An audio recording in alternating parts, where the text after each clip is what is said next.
morning, everybody. How y'all doing? Pretty good, you. And welcome to the channel. Krista and I are heading out this morning. I've already been out a little bit this morning, and I had a surprise. Got in the truck, got about halfway down the driveway, and the Ding, ding, ding, ding, ding. low tire pressure warning icon, warning light came on the screen.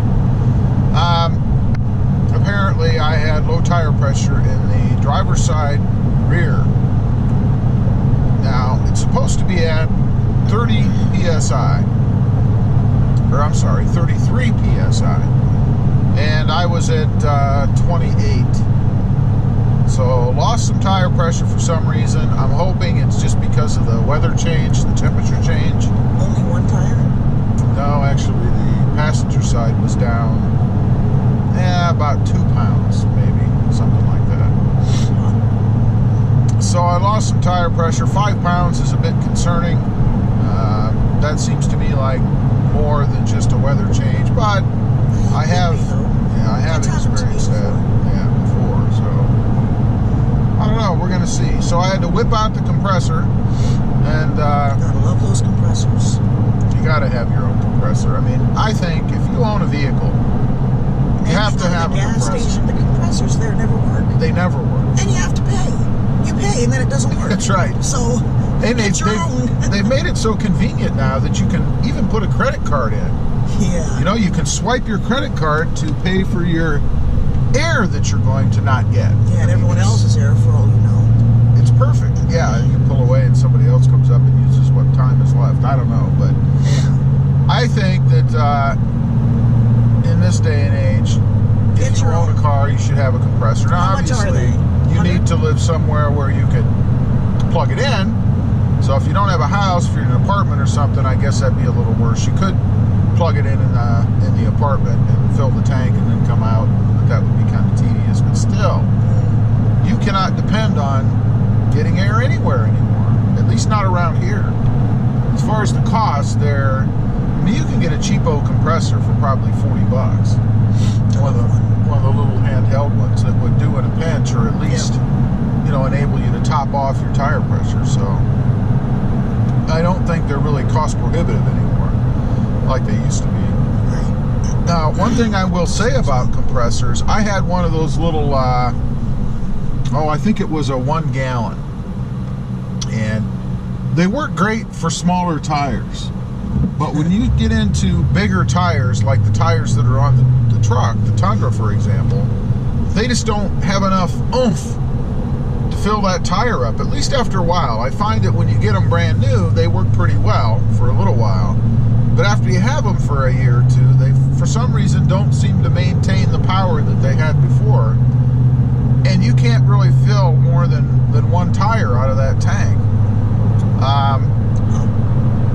I've had that happen a few times where I've wanted to go around and top off the tires. They might be down a couple pounds or something.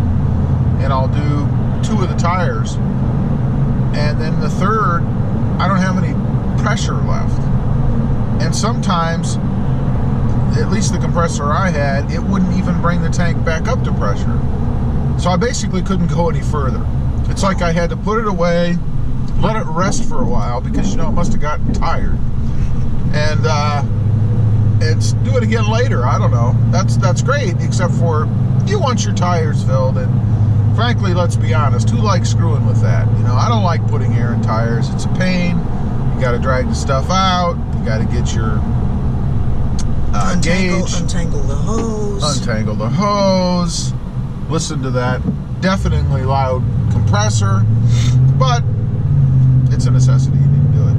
So what I did, I bought a bigger one. I think it cost me close to $200. I think it's a 2 gallon capacity. I don't know the horsepower off the top of my head, but Seems bigger to me than that. no, I think it's 2 gallons. It might be a little bigger, I maybe. think it's but more like 5. no. Yeah. You know the size of a 5 gallon bucket? Like we used to wash the cars. No. You see that tank is that big? No, it's not. Yeah. Come on. So I think 2-gallon or bigger is probably good if you're trying to fill up larger tires like truck tires. I don't know. We'll see how it goes. I'm really hoping that it's just the weather change, the temperature change. Oh, we had a strong cold front go through, so it wouldn't surprise me. Well, right. We had tornadoes and all kinds of stuff. Now, so. today we have snow, so... Yeah, and it was Good old- 55 yesterday here. Yeah, no kidding. I think it's always a combination between the weather pressure, the barometric pressure, and the temperature. If you get a huge swing in both of those, you're gonna lose some air in your tires. It's just the way it goes. So again, hopefully that's what it is. We'll see. We're driving in the truck now, as I said, as you can probably tell, and the light did go out. And that's one thing I like about the system in this truck. I've had other vehicles where that's happened, and you have to drive for a while. You know, you might have to drive for 5-10 minutes before that stupid little idiot light goes out.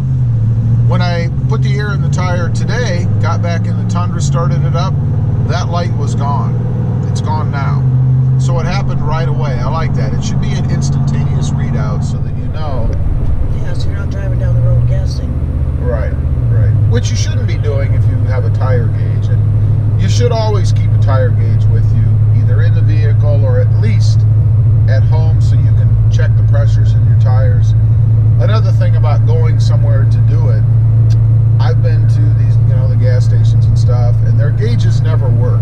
The gauges that are on the tire pressure or the air compressors, None of it works.